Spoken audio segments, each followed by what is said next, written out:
Hello guys, good morning. කොහොමද ඔයගොල්ලන්ට? කොහොමද හොඳින් කියලා හිතනවා. ඉතින් යාළුවනේ සාදරයෙන් පිළිගන්නවා මගේ YouTube channel එකට.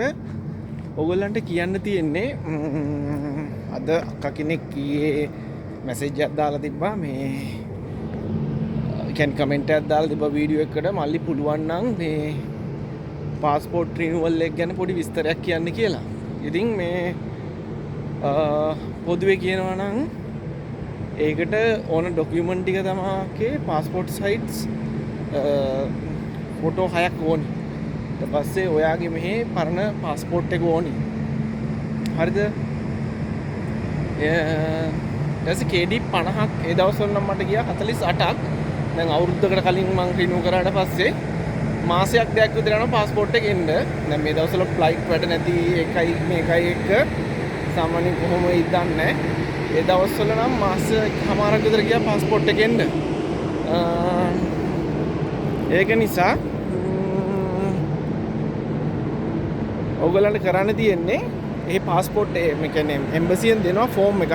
ඒකේ ඔයාගේ විස්තර ටික ඔක්කොම පුරවලා ඔයාට මොන හරි වගේ ජොබ් එක වෙනස් කරගන්න තියෙනවා නම් ඒ ටික දාලා ඊට පස්සේ තා මොන හරි වෙන මොන හරි අප්ඩේට් කරන්න තියෙනවා නම් ඔයාගේ ෆොටෝ එක චේන්ජ් කරන්න ඕන නම් ඔයාට ඒ ටික එහෙම දාලා ඒගොල්ලන්ට ඒ ටික බාර දීලා මේ ඒගොල්ලෝ ඊට පස්සේ අනිවාර්යෙන් රිසිට් එකක් දෙනවා කහපාට කොලයක්. ඒක අනිවාර්යෙන් ළඟ තියාගන්න ඕනි. ආයි પાස්පෝර්ට් එක ගන්න යන දවසට. හරිද? ආයි තව එකක් ඒගොල්ලන් කුවේට් එම්බසි එකේ ඔෆිෂියල් Facebook page එක තියෙනවා. ඒකේ තමා දාන්නේ ඔයාගේ නම්බරේ දානවා પાස්පෝර්ට් රෙඩි වුණාම. ඉතින් ඒක සාමාන්‍ය සති දෙකකට තුනකට සැරයක් වගේ Facebook page එකට log වෙලා ඒ ටික බැලුවා නම් හරි. මේ මොකද දැන් ඒගොල්ලන් පරණ પાස්පෝර්ට් එක ගන්නවා. අරගෙන මේ අපි අලුත් પાස්පෝර්ට් එක ගෙනියන්න දෙන දවස් තියෙනවනේ.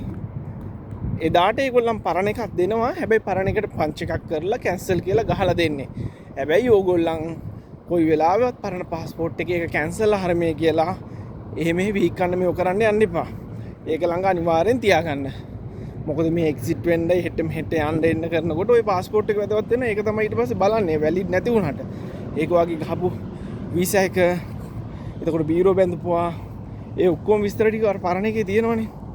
ඒක නිසා මොකද දැන් ඉස්සර පටන් ගත්තේ අපේ પાස්පෝර්ට් එක N අකුරෙන්නේ දැන් පටන් ගන්න P අකුරෙන්. මගේ අලුත් પાස්පෝර්ට් එකක් තියෙන්නේ. ඒකේ තියෙන්නේ පටන් ගන්න තියෙන්නේ P එකකින්. ඒකයි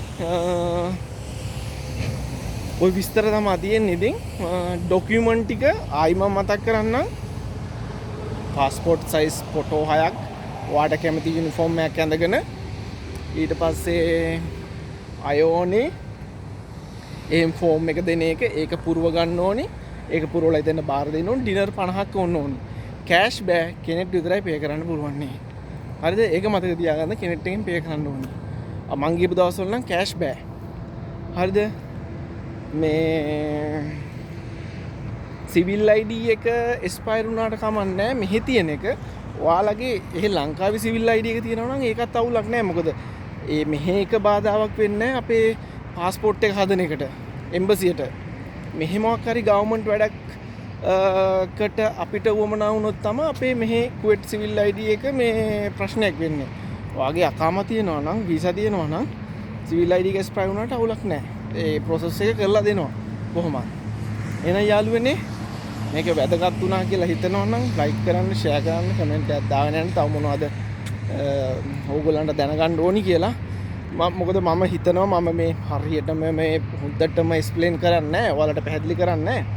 මොකද මම තව අලුත් මේ ඔය කරන වැඩවලට. ඒක නිසා මම ඔය හොයලා බලලා මේව කළා තමයි උත්තරයක් දෙන්නේ. ඒක නිසා ඔයගලන්ට හිතුනොත් සමහරවිට මීට වඩා හොඳ කට්ටිය ඇති දන්න කට්ටිය ඒගොල්ලන් කමෙන්ට් එකක් දාන්න යන්න නෑ මල්ලි මෙන්න මේ ඩොකියුමන්ට් ටිකත් ඕනි කියලා. හොඳද? ඒවත් සාදරයෙන් පිළිගන්නවා. බැනලා ගියත් කමක් නෑ. උඹ මේ බොරුවක් කියන්නේ කියලා. මේ මොකද මම දන්න විදිහට මම પાස්පෝර්ට් එක රිනිව් කරනකොට ওই ඩොකියුමන්ට් එක තමයි මට ඕනි උනේ. හොඳද? ඒ කහපාට කොලෙයි. එතකොට ඒ අර Facebook එකේ ගිහිල්ලා ඔයා දින ටික බලන්න. එතකොට කහපාට කොලෙත් අරගෙන සල්ලි බැඳපුවත් එක්ක ගිහිල්ලා ඔයාගේ පාස්පෝර්ට් එක ගත්ත හැකි. ඔය ටික තමයි තියෙන්නේ. ජබ්‍රියවුල තියෙන්නේ මේ එම්බසිය. ඔයාලට මෙතන මුබාරක් හොස්පිටල් එක ගාවින් බැස්සනම් හරි. ටැක්සි එක ආවත් මුබාරක් හොස්පිටල් එක ගාවින් නම් ටැක්සි එක මේ ගන්නේ KD එකක් විතර ගනී මේ අපේ එම්බසියට.